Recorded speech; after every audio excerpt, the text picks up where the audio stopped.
अस्सलाम वालेकुम, मैं हूँ अलीना फ़ारूक शेख। पाकिस्तान तहरीक इंसाफ और हुकूमत के मुज़ाकरात फ़िल वक्त जमूद का शिकार है, क्योंकि हुकूमत को है PTI से तहरीरी मुतालबात का इंतज़ार और PTI कहती है हमारी पहले करवाओ खान से मुलाकात। अब मामला क्या है? शेर अफजल मरवत साहब की राय में मुलाकात में जो देर है खान साहब से या फिर जो इल्तवा आ रहा है, वो खान साहब ने जो 2-4 रोज़ पहले अपने ट्विटर अकाउंट से कुछ ट्वीट्स किए हैं उसकी वजह से शायद हो सकता है। और ये भी कहा शेर अफजल मरवत साहब ने कि अगर मोहसिन नकवी साहब शामिल होते इस मुज़ाकराती कमेटी में जो हुकूमत की तरफ से, तो शायद मुलाकात में आसानी हो सकती थी या इतना मुश्किल ना या मसाइल ना होते मुलाकात करवाने में। ये भी आपको बताते चलें कि 2 रोज़ पहले खान साहब ने 2 ट्वीट्स की थी अपने Twitter account formally x account से, जिसमें अदम एतमाद किया गया ना सिर्फ मुज़ाकरात के अमल के ऊपर बल्कि इस्टेब्लिशमेंट के ऊपर भी शदीद अल्फाज में तनकीद की गई। बहरहाल जी, कल हमने देखा गौहर खान साहब मुलाकात करके आए खान साहब से और उसके बाद उन्होंने कहा कि खान साहब ने न सिर्फ तहरीरी मुतालबात देने का कह दिया है बल्कि उन्होंने ग्रीन सिग्नल दे दिया है कि मुज़ाकरात भी जारी रखें और अगर मुझसे मुलाकात नहीं भी होती तब भी आप मुज़ाकरात आगे बढ़ाएं, मुज़ाकरात को एक मौका ज़रूर दें। इससे एक दरवाज़ा खुल गया था, लेकिन फिर भी हमने देखा कि बाकायदा कोई डेट या बैठक की कोई बात आज पेशरफ्त सामने नहीं आई। फिर जमा खातिर ये भी कि अब से कुछ देर पहले ये खबर आई हमारे नुमाइंदे शब्बीर डार की तरफ से कि आज मामूल की मुलाकात का दिन होता है खान साहब से जेल में, और वहाँ पर पाकिस्तान तहरीक इंसाफ की तरफ से कोई भी रहनुमा, न तो मुज़ाकराती कमेटी का या फिर वैसे ही कोई घर वाले, कोई रहनुमा, कोई मेंबर, कोई ना पहुँचा उनसे मुलाकात के लिए। और बड़ी अरसे बाद ये पहली दफ़ा हुआ है कि खान साहब से मुलाकात के लिए कोई आया ही नहीं है अडयाला जेल। तो ये भी इंटरेस्टिंग डेवलपमेंट है। अब इस सब सिनारियों के चलते जो मुज़ाकरात है, क्या वो आगे बढ़ सकते हैं, कितना इम्कान है? हमारे तज्ज़ियाकारों की ज़रा राय जानते हैं इसके ऊपर। और हमें आज ज्वाइन कर रहे हैं पैनल पर मज़हर अब्बास साहब, इरशाद भट्टी साहब, महमूद सरफराज साहिबा और शहजाद इकबाल साहब भी हमारे साथ मौजूद हैं। इरशाद भट्टी साहब, आप सबसे पहले बताइएगा, ये जो खबर है कि खान साहब से मुलाकात के लिए कोई नहीं पहुँचा, हालांकि सारा तो मामला यही है कि खान साहब से सब मिलना चाह रहे हैं, आगे बढ़ने में चीज़ें मुश्किलात हो रही हैं, डिसीजंस लेने में मुज़ाकरात से मुतल्लिक मुलाकात ही रुकावट है, तो फिर क्यों नहीं गया आज कोई? ये मैडम शेख, प्यारी मैडम शेख, अच्छी मैडम शेख और तदब्बर और तफक्कर वाली मैडम शेख, कभी ऐसे हो सकता है कि इमरान खान को मिलने के लिए कोई बंदा ही ना आए? कैसे हो सकता है? 150 लोगों की वेटिंग लिस्ट है पाकिस्तान तहरीक इंसाफ की, जो पाकिस्तान तहरीक इंसाफ के सियासतदान हैं, जो MPA हैं, MNA हैं, जो कौमी असम्बली में हैं, जो सेनेट में हैं, जिनको पिछले 1 साल से मुलाकात का वक्त ही नहीं मिल रहा, सिवाय 12-14 लोग जो हैं वो ही मिल पा रहे हैं। आज भी कोशिशें होती रहीं, आज भी कोशिशें की जाती रहीं पाकिस्तान तहरीक इंसाफ की तरफ से कि वो बातचीत करना चाहते हैं, इमरान खान से मिलना चाहते हैं, लेकिन मुलाकात उनकी नहीं हो पाई। क्यों नहीं हो पाई ये मुझे अभी तक नहीं पता चला कि क्यों नहीं हो पाई, लेकिन पाकिस्तान तहरीक इंसाफ के लोगों ने बाकायदा राब्ते किए हैं। पाकिस्तान तहरीक इंसाफ कह रही है हमने बाकायदा राब्ते किए हैं कि आज हमने मिलना है, और लेकिन उनको कहा गया कि वेट करें, बताते हैं, और फिर मुलाकात नहीं हो सकी। दूसरी बात मैडम शेख के जी आप जी फरमाइए। मैं चले आपने अगर कंप्लीट करने कर ले, वरना सवाल मेरा इतना सा था कि ये जो बाकायदा राब्ते हुए हैं ये क्या मुज़ाकराती जो टीम है उसके मिलने के लिए हुए हैं? क्योंकि आज तो मुलाकातों का दिन था ना, आज तो वो जा सकते थे, कोई बाकायदा इजाज़त या राब्ते की ज़रूरत नहीं थी। मैडम शेख, कई बार ऐसे हुआ है कि फैमिली बाहर खड़ी रही सारा दिन, मुलाकातें नहीं हो सकी मुलाकात वाले दिन। कई बार ऐसे हुआ है, आपने वो भी सुना होगा, कई दिन डॉक्टर्स उनके नहीं मिल सके, अलीमा खान नहीं मिल सकी, लेकिन फिर जाते तो है ना? तो ऐसे फिर भी जाते एक बार ऐसे हुआ जी इस बार भी सारे कोई 6-7 लोग अडयाला जेल के बाहर, चौकी के बाहर गाड़ियों में बैठे रहे हैं। हाँ जी, और वो मुलाकात उनकी नहीं हुई। और कई बार ऐसे भी हुआ है कि वो देखें दफ़ा 144 में उनको पकड़ के चौकी पर बिठा लिया गया सारों को, कौमी असम्बली में अपोजिशन लीडर। सर आज की बात करते हैं ना, क्योंकि पहले तो ज़ाहिर बातें मिलने जाते रहे, आज कौन सा रहनुमा था जो मिलने गया? सर नहीं, ये बड़ा सियाको सवाक बड़ा अहम है मैडम शेख कि ये उस दिन क्या था जिस वक्त मुलाकात का वक्त ख़त्म हुआ उनको छोड़ दिया गया। तो आज भी पाकिस्तान तहरीक इंसाफ वाले कहते हैं कि हम मुसलसल राब्ते में थे, हमें पता था कि आज किससे राब्ता कर रहे थे? नहीं हो पाएगी। जी, किससे राब्ते में थे सर? अच्छा, ठीक, अडयाला जेल हुकाम से। ठीक है सर। अच्छा मैडम शेख, जहाँ तक आपके सवाल का तल्लक है मुज़ाकरात, मैं पहले दिन से इस बात कर रहा हूँ बात कि मुज़ाकरात होने चाहिए। मुज़ाकरात और बातचीत से ही मामला आगे बढ़ेगा, कोई दरमियानी रास्ता निकलेगा। और मुज़ाकरात पहले दिन से कह रहा हूँ कि ये कोई आसान बात नहीं है। मौजूदा सूरत हाल में पाकिस्तान तहरीक इंसाफ और हुकूमत और यानी मुक़तदरा और यानी इस्टेब्लिशमेंट या जो पीछे माजी में तलखियाँ हो चुकी हैं, 9 मई हो चुका है, जो इसके अलावा बाकी सारे मामलात हैं कि ये मुज़ाकरात में रुकावटें भी होंगी, ये हर्डल्स भी होंगे और डेडलॉक भी होगा, लेकिन बहरहाल कामयाबी यही होगी कि इनको जारी रखा जाए। लेकिन मैं हैरान हूँ मैडम शेख कि नवाज शरीफ साहब कहाँ हैं। मैं बड़ा हैरान हूँ कि नवाज शरीफ कहाँ हैं। हमें बताया गया था कि उन्होंने ओके कर दिया, लेकिन कोई दिलचस्पी नहीं, कोई खैर खबर नहीं। मैं हैरान हूँ कि आसिफ अली जरदारी कहाँ हैं, पाकिस्तानी सियासत के फार्मूला चैम्पियन। इतनी बड़ी अहम डेवलपमेंट अगर हो रही है तो वो कहाँ हैं। मैं हैरान हूँ बिलावल भुट्टो साहब कहाँ हैं। और मैं हैरान ये भी हूँ कि इमरान खान ने इन मुज़ाकरात के लिए सबसे पहले अपना आप को निकाल दिया कि मेरी रिहाई पे खुदा के लिए बात ना करें, मुझे छोड़ दें, मैं रिहा अदालतों से हो जाऊंगा। इमरान खान ने 26 नवंबर ऑपरेशन के बाद जब गोलियां चलीं, लोग मरे, उसके फ़ौरन बाद मुज़ाकराती कमेटी बनाई। इमरान खान ने पहली बार हुकूमत को हुकूमत मानकर मुज़ाकरात के लिए हाथ आगे बढ़ाया। इमरान खान ने तहरीरी तौर पर भी मुतालबात जो थे 2 वो देने की इजाज़त दे दी और इमरान खान ने ये तक कह दिया कि ठीक है, ना करवाएं मुज़ाकराती टीम से मेरे साथ मुलाकात, आप एक मरतबा तीसरी नशिस्त ज़रूर करें ताकि हम पे वो जो एक है इल्ज़ाम लग रहा है वो ख़त्म हो कि हम तो बातचीत ही नहीं करना चाहते, हम तो सियासी अदम इस्तेकाम ही ख़त्म नहीं करना चाहते। और मैं हैरान ये भी हूँ कि इमरान खान के कोई के जो 2 मुतालबे हैं वो ऐसे भी नहीं हैं कि जिन पर बातचीत ही ना हो सके। मानना या ना मानना, डेवलपमेंट होना या ना होना, पेशरफ्त होना ना होना, ये अलहदा बात है। लेकिन ये कोई ऐसे नहीं है कि जिसमें वो कह रहे हैं कि शहबाज शरीफ साहब इस्तीफ़ा दे दें और इस्तीफ़ा देने के बाद हम बैठेंगे, या कोई ऐसे नहीं है कि सबसे पहले के जो धांधली वाले हैं वो ट्रिब्यूनल्स के फैसले आएँ तो फिर हम करें, या हमें मखसूस नशिस्तें दे दें। कोई ऐसे मुतालबे भी नहीं है कि जिन पर कोई डेडलॉक होने की कोई सूरत हाल है।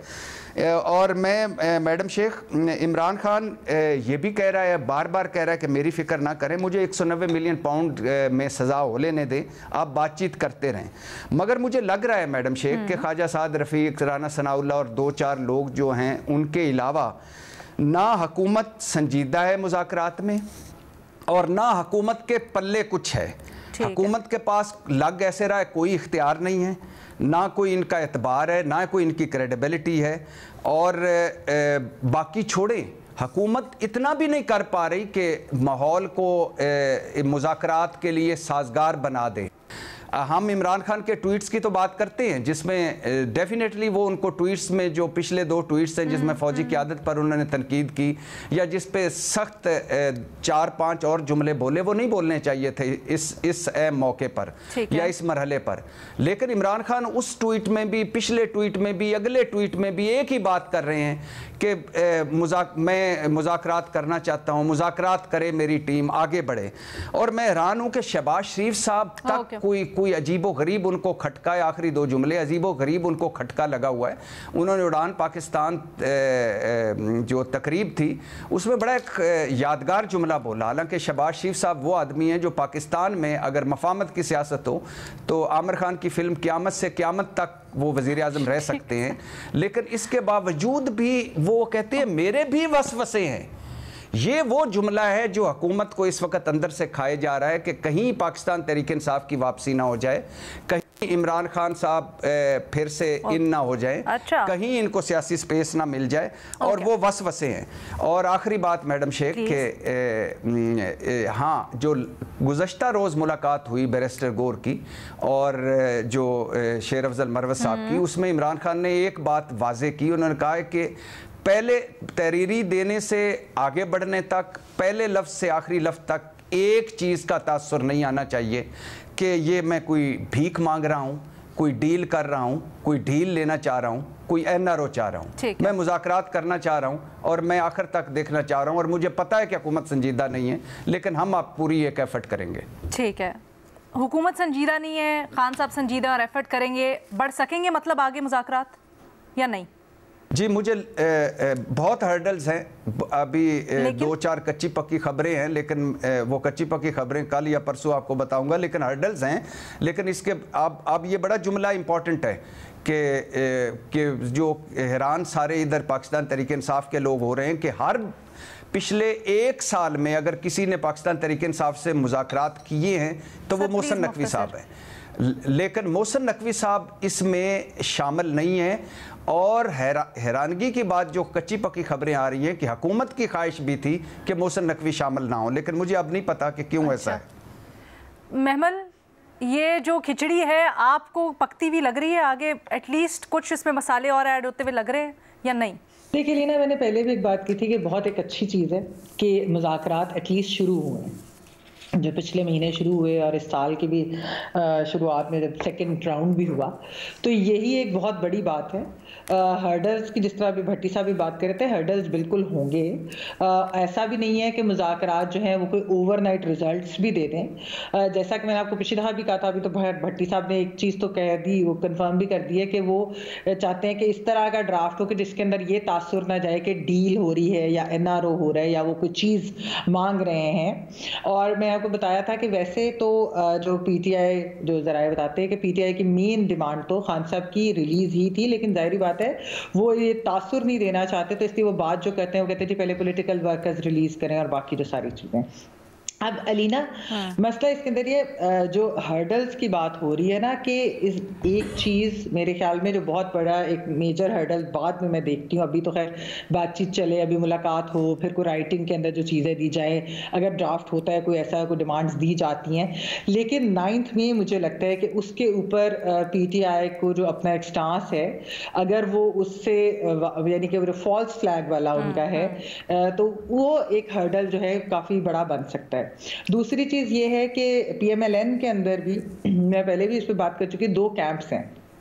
एक कैंप जो है वो हॉकिश कैंप है, जो चाहता है कि ये ऐसा ना हो कि कोई मुज़ाकरात हों और वो कहते हैं कि हम इनसे क्यों बात करें, और दूसरा उनको ये भी है कि कहीं इस्टेब्लिशमेंट के भी लोग जो है अगर वो ये देख कहें कि शायद हमारा कोई सॉफ्ट कॉर्नर हो रहा है या हम पीटीआई के ऊपर सॉफ्ट हो रहे हैं, तो उनको ये चीज़ शायद पसंद है। जो लेकिन दूसरा है कैंप और उसके अंदर काफ़ी ज़्यादा सीनियर लीडरशिप है और इसी वजह से मुज़ाकरात जो है वो आगे भी बढ़े, वो यही कहते हैं कि इस तरीके से अगर सियासत चलती रही कि हम बस बदले बदले पॉलिटिकल विक्टिमाइजेशन, लड़ाई, ये सब कुछ चलता रहा, तो फिर हम आगे नहीं बढ़ सकेंगे, ये मुल्क आगे नहीं निकल सकेगा। अब दूसरी तरफ ये है कि जो ये ट्वीट्स होती हैं खान साहब के अकाउंट से और फिर वो एस्टैब्लिशमेंट के ऊपर जिस तरह का लेते हैं, तो क्या वैसे अभी तक तो देखें 190 मिलियन पाउंड्स का फैसला नहीं आया, लेकिन जो खान साहब बार बार 190 मिलियन पाउंड की बात कर रहे हैं, इसके ऊपर अगर आप वैसे लीगल एक्सपर्ट से भी बात करें तो वो कहते हैं कि जो बहुत एक केस ऐसा है जिसके अंदर सजा हो सकती है, यानी कि जिसके अंदर ठोस शवाहिद भी हैं, जो इस तरीके से नहीं है कि वो ना वो जिस तरीके से पहले दी गई थी सजाएं इनको, या इद्दत केस की तरह नहीं है कि जिसमें कोई केस ही नहीं था और कोई वजन ही नहीं था। तो ये भी शायद उनको एक डर हो कि अगर ये जो है मुज़ाकरात या आगे नहीं बढ़ते या ये चलते नहीं है या कामयाब नहीं होते, तो फिर उनको शायद अपनी सजा भी उसके अंदर नजर आ रही। महमल, ये बताएं ना, भट्टी साहब ने अभी कहा कि हुकूमत गैर संजीदा है, पीटीआई तो एफर्ट्स कर ही रही है और कहती है पैगाम भी यही जाना चाहिए कि नहीं इस तरह का कोई जेस्चर जाए जिससे लगे कि पीटीआई बैकआउट कर रही है या वो मुज़ाकरात नहीं चाहती, तो इस जो जमूद है उसका जिम्मेदार कौन है? पीटीआई तो पहली बार मानी है ना मुज़ाकरात के लिए, आप देखें ना आज तक तो। बट इस वक्त जो डेडलॉक है, आपको क्या लगता है किस वजह से और क्या वो टूट पाएगा? डेडलॉक तो पीटीआई तो यही कहती है कि डेडलॉक इसलिए कि हमें मुलाकात नहीं करने देना चाह रहे, और मुलाकात तो बिल्कुल करनी भी जानी चाहिए, क्योंकि अगर चाहते हैं कि इन राइटिंग कोई खान साहब जो है ड्राफ्ट दे या कोई चीज़ हो, तो ये तो हुकूमत को इसके अंदर कोई हर्डल्स क्रिएट नहीं करने चाहिए। लेकिन मैं वैसे कह रही हूँ पीटीआई तो पहली बार मानी है ना इन जमातों के साथ बैठने के लिए। वो तो हमेशा कहती थी हमने पावरफुल ताकतवर से बात करनी है। हुकूमत तो उनको जब ऑपोजिशन में भी थी तब भी उनको ऑफर करती थी, पिछली पीडीएम 1 ने भी की, अब पीडीएम 2 भी कर रही है। तो ये तो पहली बार पीटीआई की तरफ से हुआ है कि उन्होंने पहली बार माने और बैठे इनके साथ। आगे बढ़ सकेंगे? देखिए आगे बढ़ना तो चाहिए, लेकिन ये अलीना आपको मालूम है कि हमारे यहाँ की सियासत में तो आप अगले 2 घंटे 3 घंटे की नहीं आपको प्रेडिक्शन कह सकते, लेकिन बढ़ना जरूर चाहिए। ठीक है, हालातों वाकयात को देखते हुए कुछ इशारे मिलते हैं, तो उसी की हम बात करें, उसी के ऊपर आप लोगों की राय चाह रहे हैं। शहजाद से पूछते हैं। ठीक है, ठीक है, मैंने कहा चल रहे हैं और ठीक है, चलने भी चाहिए। ठीक है शहजाद, आप बताइएगा क्या राय है आपकी, और ख़ासतौर पे ये जो अभी बात हुई, खान साहब ने 2 रोज़ पहले जो एक्स के ऊपर बयानात दिए वो कितने अहम, और दरमियान में वो बयानात देने की और फिर 2 दिन बाद जब गौहर साहब से बात हुई तो बिल्कुल मुख्तलिफ बयानात देने की वजह क्या है, इस तज़ाद की वजह क्या है? बहुत शुक्रिया अलीना। अलीना, मुझे तो लगता है कि ये जो पूरी सिचुएशन है ये हुकूमत के लिए बहुत ही एम्बैरेसिंग हो गई है। पहले ही सवाल उठ रहे थे कि हुकूमत के पास इख्तियार कितना होगा, और अब मेरे ख्याल से जो एलामिया सेकंड मीटिंग के बाद सामने आया जिसमें उन्होंने एडमिट किया कि बिल्कुल जेल में मुलाकात होनी चाहिए और आप जाके मिलें, आप उनसे मुशावरत करें, और उसके बाद उनके तमाम जो अरकान है कमेटी में जो मुज़ाकरात कर रहे हैं हुकूमत की जानिब से, वो कहते रहे कि मीटिंग सैटरडे को हो जाएगी, मंडे को हो जाएगी, ट्यूसडे को हो जाएगी, और सडनली अब उनके हाथ में भी कुछ नहीं है। आपने कुछ बयानात का तो हवाला दिया अपने सवाल में, लेकिन सबसे अहम बात तो कल इरफान सिद्दीकी साहब ने की है शाहजेब खानज़ादा साहब के प्रोग्राम में, जिन्होंने कहा कि बिल्कुल हमने कहा था कि मुलाकात होनी है, और मेरी ज़ाती राय में ये मुलाकात हो जानी चाहिए थी, लेकिन हमारे बस में भी चीज़ें नहीं होती। जो रेलिवेंट इदारे हैं, इंटीरियर मिनिस्ट्री का उन्होंने नाम लिया, वहाँ पे हमने रिक्वेस्ट भेज दी थी, लेकिन आगे वहाँ से बात बनी नहीं, और वो खुद कह रहे थे कि मुलाकात बिल्कुल होनी चाहिए थी क्योंकि हमने कमिट किया था। फिर राना सनाउल्लाह ने, कल की बात है, मतलब एक्स पे जो स्टेटमेंट आया वो तो मंडे को आया था, कल भी राना सनाउल्लाह साहब ने ये बात दलील में नहीं दी है। राना सनाउल्लाह साहब ने कल भी ये कहा कि अयाज सादिक साहब क्योंकि बैरून मुल्क है इसलिए मुलाकात नहीं हो रही है, जबकि अयाज सादिक साहब कह रहे हैं कि मैं तो सिर्फ एक सालिस के तौर पे बैठा हूं, मेरे इख्तियार में नहीं मुलाकात करवाना। तो ये ओवरऑल सिचुएशन मेरे ख्याल से हुकूमत के लिए बहुत ही एम्बैरेसिंग हो गई है। मैंने पहले भी आपसे ये कहा था कि एक तो फासले बहुत ज़्यादा है दोनों जमातों में, तो करीब आने में बड़ा मुश्किल होगा और वक्त लगेगा, लेकिन हुकूमत का अपना इख्तियार कितना है ये बड़ा इंपॉर्टेंट इसलिए है क्योंकि JUIF से भी जो कमिटमेंट की थी 26वीं तरमीम के हवाले से, वो वादा भी हुकूमत जो है वो पूरा नहीं कर पाई थी, और उसमें भी उनको बड़ी दुश्वारी आई। और आपको पता है कि हुकूमत में चाहे जरदारी साहब हो, बिलावल भुट्टो साहब हो, शहबाज शरीफ साहब हो, सबने कमिट किया था कि मदरसा रिफॉर्म पे हम आपके साथ हैं और ये कानून पास होगा, लेकिन आपको पता है कि उसमें भी कितनी दुश्वारियां पेश आई। तो अब मेरे ख्याल से ये सिचुएशन हुकूमत के लिए बड़ी मुश्किल हो गई है, क्योंकि हुकूमत तो ये बार बार कह रही थी कि हमने तो देखे कोई डिमांड भी नहीं की है, ना सिविल नाफरमानी ख़त्म करें, ना अपना ट्विटर अकाउंट बंद करें, ये कोई डिमांड भी नहीं हमारी तरफ से। और जहाँ तक रहा इमरान खान साहब की ट्वीट का हवाला, बहुत सख्त बातें की हैं, और उससे हो सकता है कि कुछ लोगों को लगता हो कि मुतासिर हुए मुज़ाकरात, लेकिन हुकूमत को खुद ये नहीं लगता है। और ये मैं इसलिए कह रहा हूँ क्योंकि हुकूमत ने क्या कहा था, देखिए जब हमने देखा कि DGI-SPR की एक बड़ी सख्त प्रेस कॉन्फ्रेंस होती है जिसमें उन्होंने बाकायदा न सिर्फ PTI को बल्कि KP हुकूमत को जगह जगह चार्जशीट किया, तो उसके बाद जो हुकूमती अरकान थे जो मुज़ाकरात में थे, उन्होंने कहा कि देखें हमने ये तय किया हुआ है कि जो कमेटी के अंदर बात होगी वो रेलिवेंट होगी, बाहर से अगर कोई नॉइज़ आती है, कोई बयानात होते हैं, इवन 190 मिलियन पाउंड केस में सज़ा हो जाती है, तो उससे हमारे मुज़ाकरात नहीं इम्पैक्ट होने चाहिए। इसी तरह जब एपिक्स कमेटी के इजलास में शहबाज शरीफ ने कहा 26 नवंबर के बाद 26 नवंबर को जो कुछ हुआ उसके बाद PTI की तरफ से झूठा प्रोपेगेंडा किया गया, जिसमें चीफ मिनिस्टर अली अमीन गंडापुर साहब ने मीटिंग में उनको जवाब भी दिया और कहा कि आपने नाम से बात की है, तो उस पर भी हुकूमती अरकान ने कहा कि देखें जो मीटिंग के अंदर होता है वो रेलेवेंट है, बाहर से अगर कोई स्टेटमेंट आता है उससे मुज़ाकरात को इफेक्ट नहीं होना चाहिए। तो फिर अगर अब ये हुकूमत ये कैसे कह सकती है कि नहीं अगर एक्स अकाउंट से कुछ कहा जाएगा इमरान खान के तो उससे तो मुज़ाकरात हर्ट होंगे, लेकिन अगर DGI-SPR कुछ कहें या शहबाज शरीफ कहें तो उससे हर्ट नहीं होंगे। तो इसलिए मैं कह रहा हूं कि हुकूमत के अपने बयानात से बड़ा वाज़ेह है कि मेन मसला, हो सकता है एक्स किसी के लिए मसला हो, मेन मसला वो नहीं है। असल मसला ये है कि जो मुलाकात की उन्होंने कमिटमेंट की थी कि वो करवाएंगे और एक अच्छे माहौल में करवाएंगे, वो कमिटमेंट पूरी नहीं हो पा रही है।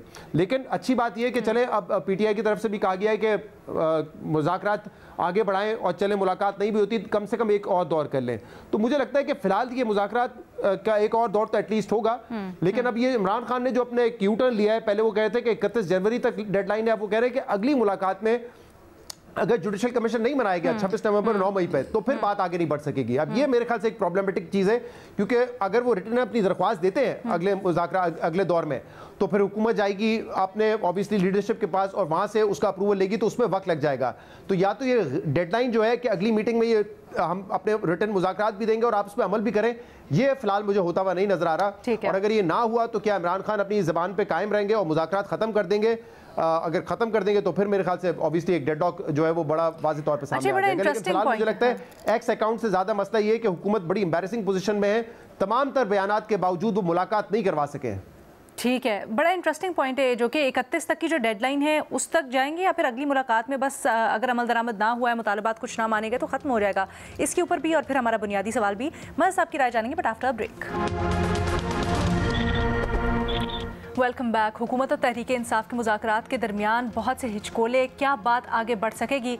मज़हर अब्बास साहब, क्या राय है आपकी? और ख़ासकर ये जो मोहसिन नकवी साहब वाली बात है, आज मुलाकात के लिए किसी का ना जाना या मुज़ाकराती टीम को इजाज़त ना देना, कितना संजीदा मामला हो सकता है और क्या बात रुक जाएगी, आगे बढ़ेगी? देखिए, जो मुज़ाकरात ना होना जो है ये तो गवर्नमेंट की और ख़ास तौर पे मुज़ाकराती टीम की नाअहली है। नाअहली इस माने में कि उन्होंने कमिटमेंट की थी कि वो मुलाकात करवाएंगे, और अगर आप इरफान सिद्दीकी साहब का बयान देखें तो उससे भी ये लगता है कि वो भी इस बात से खुश नहीं कि मुज़ाकराती टीम की मुलाकात क्यों नहीं करवाई गई, क्योंकि उन्होंने कहा कि अगर हमने कमिटमेंट की थी तो फिर मुलाकात करवानी चाहिए थी। इसका मतलब ये है कि ये मामला कहीं और जाके रुका है कि क्यों नहीं हो रही हो मुलाकात। ज़ाहिर है ये गवर्नमेंट के अगर इम्पोर्टेंट लोग हैं जो मुज़ाकराती टीम के हैं, इन्होंने एक कमिटमेंट की तो ज़ाहिर है प्राइम मिनिस्टर ने तो मुलाकात नहीं रुकवाई होगी, या इंटीरियर मिनिस्टर ने अगर मुलाकात रुकवाई है तो मुझे नहीं पता, लेकिन ये मुलाकात नहीं हो पाई और वो मेरा ख़्याल है गवर्नमेंट के लिए एक एम्बैरसिंग पोजीशन हुई, मुज़ाकराती टीम के लिए एक एम्बैरसिंग पोजीशन में डाला गया। जहाँ तक आज मुलाकात, मुझे नहीं पता कि आज, क्योंकि जेल मैनुअल और ये मुज़ाकराती टीम की मुलाकात दो मुख्तलिफ़ चीज़ें हैं। ये मुज़ाकराती टीम की मुलाकात जेल मैनुअल से हट कर होगी जब भी होगी, क्योंकि नॉर्मल जेल मैनुअल इस तरह नहीं होता कि जहाँ आप बाकायदा, ज़ाहिर है आपको पता है कि मुज़ाकरात चल रहे हैं और उसके एक ऑफिशियल चैनल यूज़ होता है उसके लिए, मुलाकात के लिए।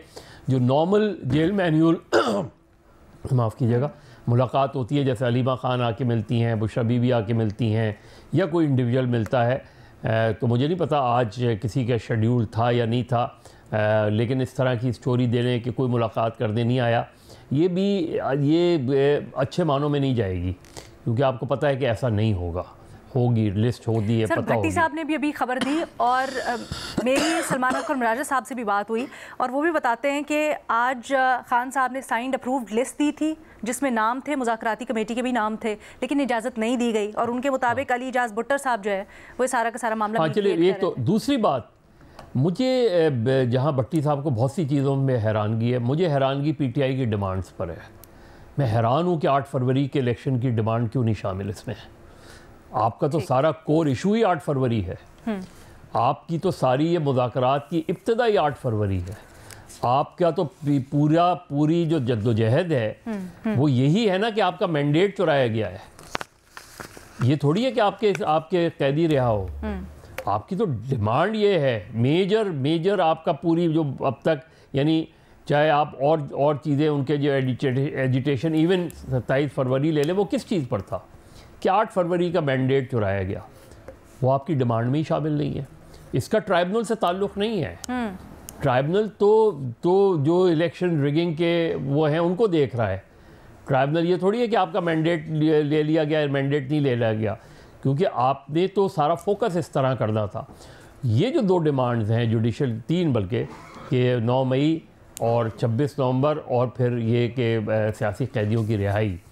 अब जाहिर है जब ये डिमांड तहरीरी तौर पे पेश होंगी तो इम्कान इसी चीज़ का है कि गवर्नमेंट टाइम मांगेगी कि जी जाहिर है जब वो हम इंक्वायरी अगर इन प्रिंसिपल वो एग्री करते हैं कि हमें कोई इतराज़ नहीं है, तो फिर वो कहेंगे कि हम अपनी लीगल ओपिनियन ले लेंगे। लेकिन जिस तरह से अभी आप भी कह रहे थे मुलाकातें नहीं करवाई जा रही या जो भी, खटाई में तो नहीं पड़ जाएगा मामला तीसरी नशिस्त से पहले ही, मुझे लगता है। अच्छा। देखिए, जब उन्होंने ये कहा ना, इमरान खान साहब ये कह रहे हैं कि अगर उस दिन ये जुडिशल कमीशन नहीं बनता, अगर if I am not mistaken, अगर उन्होंने ये कहा है कि उस दिन जुडिशल कमीशन नहीं बनता तो मुज़ाकरात ख़त्म। अब ये नहीं होता। आप तहरीरी डिमांड देंगे, उस तहरीरी डिमांड पे ज़ाहिर है गवर्नमेंट टाइम मांगेगी। भट्टी साहब बड़ा समझते हैं ना खान साहब के जहन को, ज़रा भट्टी साहब से इसकी तशरीह कराते हैं। जहन को तो मैं भी समझता हूँ, भट्टी अच्छा। साहब खान साहब को ज़्यादा समझते हैं, मैं उनके जहन को समझता हूँ थोड़ा बहुत। भट्टी साहब, ये मज़हर साहब ने कहा है आप खान साहब को समझते हैं, तो आप तर्जुमानी या तशरीह करके बता सकते हैं कि ये क्या अगली नशिस्त के ऊपर ही डिसाइडर होगा और अगर पेशरफ्त ना हुई तो ख़त्म हो जाएंगे मुज़ाकरात, या फिर 31 तक एटलीस्ट वेट किया जाएगा और फिर उसके बाद कुछ होगा? क्या मामला है?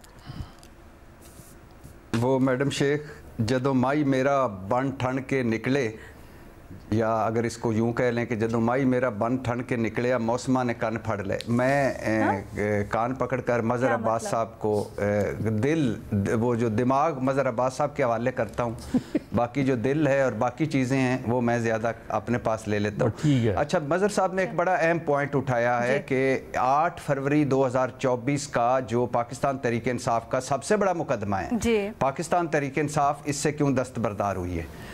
ये मैडम शेख इस पे मैराथन किस्म की डिस्कशन हुई इमरान खान से, और इमरान खान को कहा गया पाकिस्तान तहरीक इंसाफ, आपको पता है कि बुशरा बीबी, अलीमा खान, कई बार मैं कह चुका हूँ, बैरिस्टर गौर, बैरिस्टर सैफ और एक वक्त पर शिबली फराज, और फिर आगे आ जाएं ये जो ये अभी जो मुज़ाकराती टीम के ये जो सारे लोग हैं, इन ये जो अली अमीन गंडापुर, ये जो डिस्कशंस होती रहीं उसमें एक पॉइंट आता था कि इमरान खान तो चाहता है, भाई कैसे हम माने, इमरान खान चाहता है कि ये हुकूमत फारिग हो जाए और मैं आके तो नए इलेक्शन करवा दें ताकि मैं इक़्तिदार में आ जाऊं। तो ये इमरान खान को मनवाया गया कि आप पहले स्टेप पे इस निज़ाम को माने, इस हुकूमत को माने, कबल अज़ वक्त इलेक्शन करवाने पर हम सेकंड राउंड में बात करेंगे, वो 2027 भी हो सकता है, 2026 भी हो सकता है। तो इस निज़ाम को चलने दें, पाकिस्तान को चलने दें, मईशत को चलने दें, सियासी अदम इस्तेकाम ख़त्म करते हैं और बातचीत शुरू करते हैं। तो इस वजह से पाकिस्तान तहरीक इंसाफ वक्ती तौर पर इससे पीछे हटी कि सेकंड राउंड में इस पर बात की जाएगी कि इलेक्शन कब होंगे, फेयर एंड फ्री इलेक्शन। ठीक है। अच्छा सर, ये बताएं, ये जो तासुर या मज़हर साहब ने राय दी अपनी कि मुलाकात हुकूमत की मर्ज़ी से नहीं रुके, कहीं और से मसला आ रहा है, ये दुरुस्त है? मैडम शेख, हुकूमत जो है उसका कहना था, और 2-3 मरतबा हुकूमत ने बात की कि हम 1 पेज पर हैं, मतलब हमें इख्तियार है मुकम्मल। और जब मुज़ाकराती कमेटी बनाई थी उस वक्त भी हुकूमत ने तासुर दिया था कि हम ये जो मुज़ाकराती कमेटी बनी है माज़रत चाहता हूँ, ये हमारी वजह सिर्फ हम अकेले की ख्वाहिश नहीं, हम अकेले की ख्वाहिश नहीं है। शुक्रिया मैडम शेख, आप हमेशा बड़ी एहतियात करती हैं मेरे बारे में, हालांकि इर्द गिर्द मेरे बदी खा और हसद बैठे हुए हैं। तो खैर वो मैडम शेख कि ये बिल्कुल आप ठीक कह रही हैं कि ये तासुर अब बन रहा है, वो इस वजह से बन रहा है कि पहले हुकूमत ने तासुर दिया कि सब कुछ ठीक है जी, ये मुज़ाकराती टीम, इसके पास इख्तियारात है, ठीक है। तो अब तासुर इस वजह से बन रहा है कि जो मुलाकात ही नहीं करा पा रहे और हुकूमती टीम के तर्जुमान कह रहे हैं कि हम तो चाहते थे मुलाकात हो सके, और पाकिस्तान तहरीक इंसाफ कह रही हैं कि मोहसिन नकवी इसमें क्यों नहीं है। तो अब ये तासुर है। और ये जो है ना मैडम शेख, ये मज़हर साहब की एक बात उन्होंने की कि ये जो इस मुलाकात में अगर कमीशन ना बने तो वो ख़त्म हो जाएगा, ये ख़त्म नहीं होगा। लेकिन अगर यही हाल रहा, मुज़ाकराती टीम ना मिल सकी, या इमरान खान साहब को अंदर कोई पता यानी फील ना हुआ कि हुकूमत संजीदा नहीं है, तो हो सकता है कि डेडलॉक हो। मगर पाकिस्तान तहरीक इंसाफ इस पर भी राज़ी है, जो मैंने बात की है, कि अगर इसके अगली नशिस्त पे भी चला जाए कमीशन तो हमें कोई एतराज़ नहीं है। अच्छा। लेकिन तो संजीदगी नज़र आए। वैसे तो मैं आगे जाना चाहती थी, लेकिन आवाज़ फंस गई है, लेकिन जवाब मुकम्मल करेंगे। वो मेरा ख्याल है सवाल की नौइयत की वजह से थोड़ा सा खिच हुई। जी जी जी, ठीक है। वैसे तो जो आपने बात की है उससे मज़ीद बहुत से सवालात बनते हैं, लेकिन दीगर मामलात के ऊपर भी बात करनी है, तो ज़रा एक ब्रेक लेते हैं। लेकिन ब्रेक पे जाने से पहले एक ज़रूरी बात, हम लोगों ने यहाँ पर सलमान अकरम राजा साहब का नैरेटिव भी बयान किया या उनका मौक़िफ़ बयान किया। भट्टी साहब ने पीटीआई के दीगर रहनुमाओं से मुतल्लिक जो आज मुलाकात हुई है उससे मुतल्लिक स्टोरी दी। हमारा फोरम हाजिर है, अगर हुकूमत या इंतज़ामिया में से कोई इस मुलाकात से मुतल्लिक अपना मौक़िफ़ देना चाहे तो बिल्कुल हमारी टीम से रब्ता कर सकता है। हमारा प्लेटफॉर्म हाजिर है। एक छोटी सी ब्रेक लेते हैं, फिर वापस आते हैं। Welcome back. आलमी मंजरनामे से खबर ये है कि अमरीकी सदर ट्रंप के हालिया बयानात जो दीगर ममालिक से मुतल्लिक हैं बड़े मुतनाज़े हो गए हैं और उन्होंने एक कॉन्ट्रोवर्सी जनरेट कर दी है। उन्होंने ग्रीनलैंड पर कब्ज़े की बात की है, जो पड़ोसी मुल्क है कनाडा, उसको एक सूबे के तौर पर अमेरिका के साथ शामिल करने की बात की है, और मेक्सिको तक अमेरिका की हदूद को बढ़ाने की बात की है। अब वजह क्या है कि ट्रंप ये बयान दे रहे हैं, ये अपने ज़रा तज्ज़ियाकारों से जानते हैं। शहजाद, क्या राय है आपकी? बड़ा मुश्किल है डोनाल्ड ट्रंप साहब के जहन को पढ़ना कि वो क्या चाहते हैं, लेकिन बज़ाहिर तो वो यही लगता है कि जो उनकी ऑब्वियसली एक सुपर पावर कंट्री के प्रेसिडेंट बनेंगे, वो समझते हैं कि मेरे पास इतने इख्तियारात हैं कि मैं कहीं पे भी जाके मदाखलत कर सकता हूँ। और शायद वो ये सोच रहे हैं कि जिस तर्ज की सियासत वो करते हैं, एक राइट विंग पॉलिटिक्स, वो जो है हर जगह पे उस किस्म के लीडर्स हों ताकि उनके लिए भी जो है वो ताल्लुकात बनाना ज़्यादा आसान हो जाए। आपने तो चंद ममालिक की मिसाल दी है जहाँ पे उन्होंने खुद ट्वीट के ज़रिए इंटरफेरेंस करने की कोशिश की है, मदाखलत इस तरह के बयान दिए जिससे मदाखलत ज़ाहिर होती है।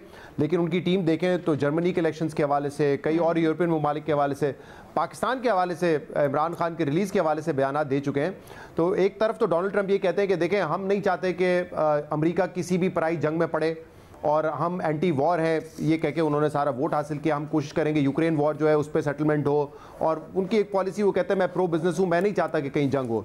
लेकिन दूसरी तरफ इस किस्म के बयान देना, चाहे वो 51st रियासत के हवाले से हो, कनाडा को बनाना या यूरोप में मदाखलत करना, मेरे ख्याल से इससे कोई बहुत ज़्यादा अमन नहीं फैलेगा दुनिया भर में। शायद इन बयान की वजह से जंगी हालात ना हो, लेकिन जो ममालिक के दरमियान ताल्लुकात होते हैं उसमें खरीद ज़रूर बढ़ेगी। ठीक है मेमन, ट्रंप से मुतल्लिक अमूमी तौर पर यही ख्याल किया जा रहा था और जाता है कि वो अमेरिका के जो मफादात हैं उनके ऊपर कंसंट्रेट करते हैं, बहुत ज़्यादा उनकी सरमायादाराना सोच है और बहुत दूसरों के मसलों में टांगे अड़ाने की वो नहीं प्रेफर करते। लेकिन इस बार ज़रा मुख्तलिफ अप्रोच नज़र आ रही है, क्यों?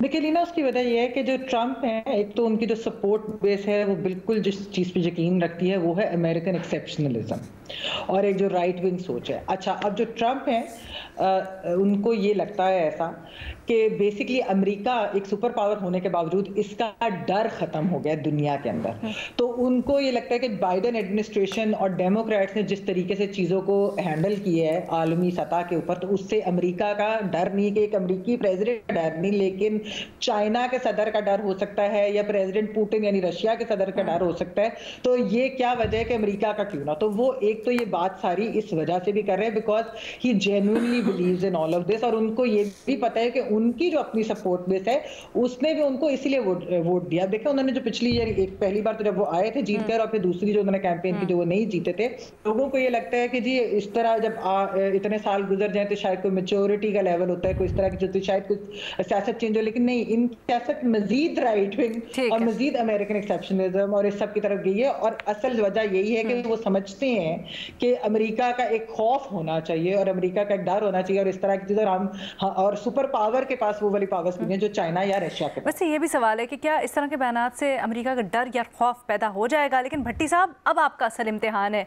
मज़हर साहब के मुताबिक आप खान साहब का दिलो दिमाग तो पढ़ लेते हैं और समझ लेते हैं, खान साहब के जो भाई हैं अमरीकी ट्रंप, उनका आप दिलो दिमाग पढ़ सकते हैं या नहीं पढ़ सकते, ये बताएं क्या वजह है?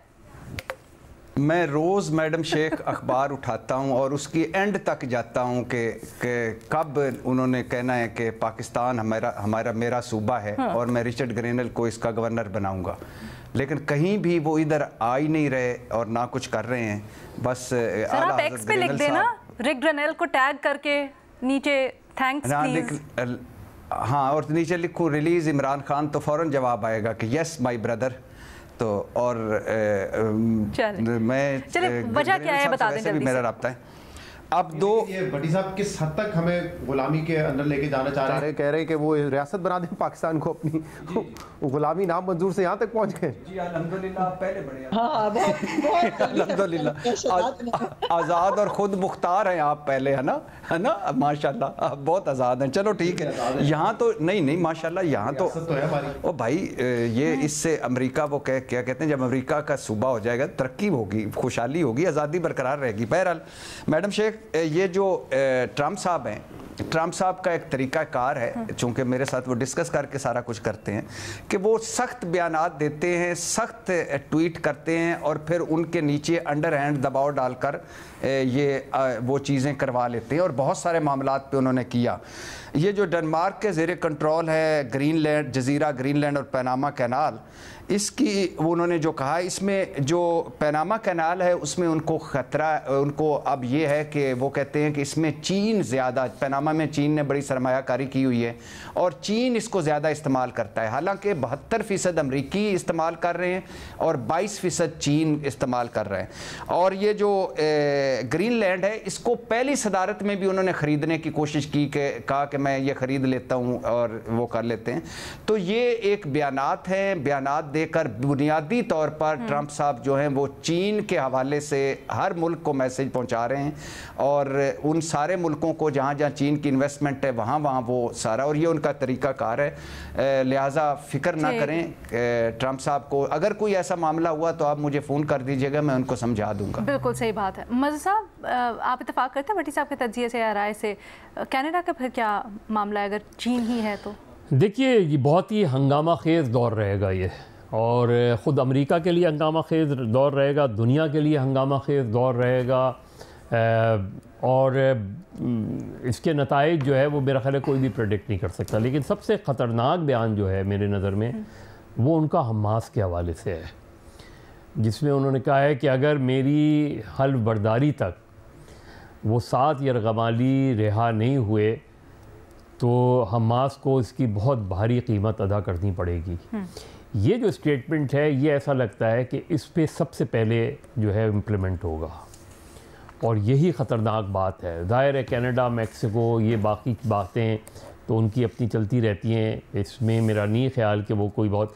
यूक्रेन, यूक्रेन का मामला और ये गाज़ा का मामला, ये दोनों होंगे। और फिर जो अमेरिका की इंटरनल जो चीज़ें हैं उसमें बहुत ज़्यादा उखाड़ पिछाड़ हमें नज़र आएगी डोनाल्ड ट्रंप की। अभी तो वो देखेंगे कि उनको सज़ा होती है, क्योंकि अमेरिका में सज़ा के बाद भी आप सदर बन सकते हैं।